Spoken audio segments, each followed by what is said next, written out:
In Conversation, BFM 89.9, the business station. Good evening, Caroline O with you on your drive home today, and with us is a group editorial advisor of the Malay Mail, Bernama TV, and the Malaysian Reserve, Datuk Ahirudin, Attan, also known as Rocky Bru. That's a long title, a lot of different designations there. So tell me, you're saying that you've been in journalism now 25 years, and yes. How the goalpost has changed for you from the time, obviously, from the time you started until today. Do you think journalism has the same appeal these days for people just getting into the line? I mean, sometimes you get the feeling as though journalism is kind of losing its credibility a little bit here and there. I think, yes, you're right. There's a lot of difference between now and then. For example, I think the biggest difference now we have the internet. Right. Okay, and then we have journalism on the internet. But I like to think that the journalism on internet and journalism, mainstream journalism, like on print, RTM, Bernama or TV3 are basically the same profession. But of course, like you said, the appeal, perhaps you are not wrong, because there is a lot of pressure on journalists these days to be fairer, to be more professional, so to speak. Okay, but when it comes to, just say, newspaper writing, mainstream media, I imagine that to a degree it's under control in terms of, I don't know, maybe formulation of ideas and that sort of thing. To be as impartial as possible, I suppose, is what you were going for a little earlier. So, I mean, is it possible to reconcile with that? Is that still a constant struggle for, say, you? Yeah, it is expected of us. We have to be, journalists have to stay in the middle. When I started journalism, we were told that we should imagine ourselves as a river. We meander left a little, right in some places, but we are always trying to be in the middle, and when the need arises, we have to swim upstream. When swimming upstream means we need to be able to fight for the underdogs, to write for the people, to champion the needy.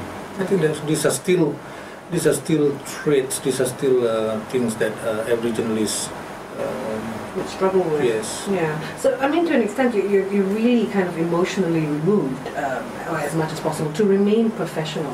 Yeah, that seems like quite impossible to do. It is. I mean, it would.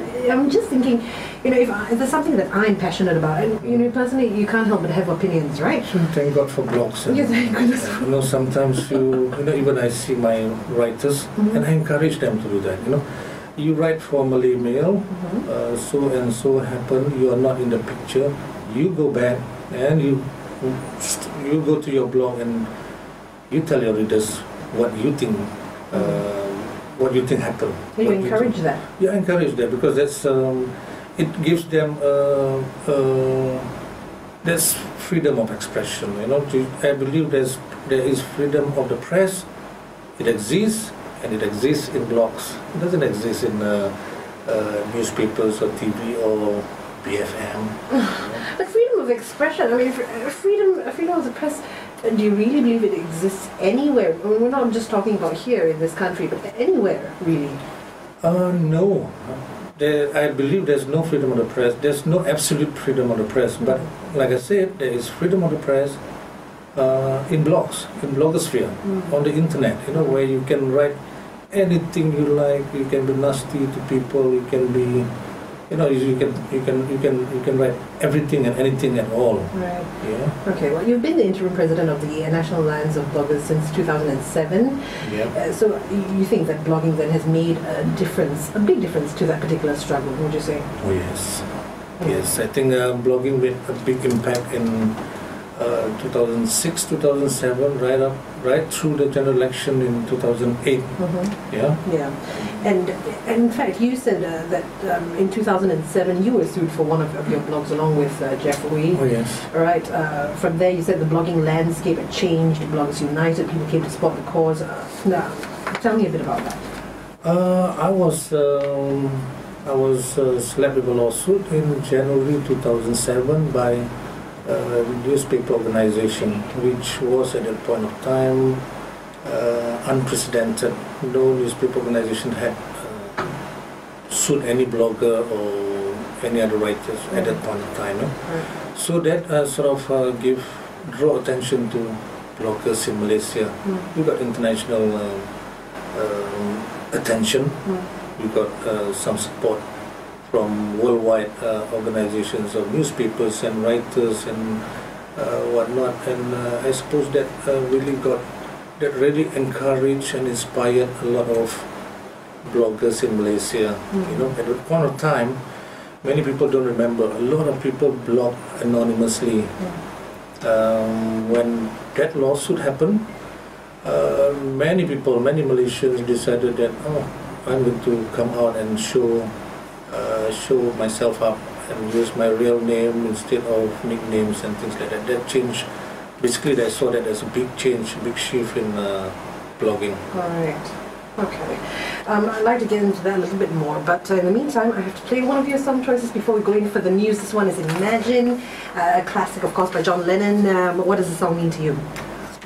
Imagine leads me back to the Beatles, and the Beatles that I grew up with the Beatles. I grew up as a kid during the Beatles time, and I'm also fond of the Beatles because it was used a lot by an ex-teacher of mine when she was teaching us English. Right, and this is, we said this off air, this is a teacher that made a big difference in your life. Yes. All right, we'll get to that in just a bit. It's Rocky Bru with us on In Conversation this evening. Send your questions to 016-201-9000 or tweet us at BFM Radio. BFM 89.9.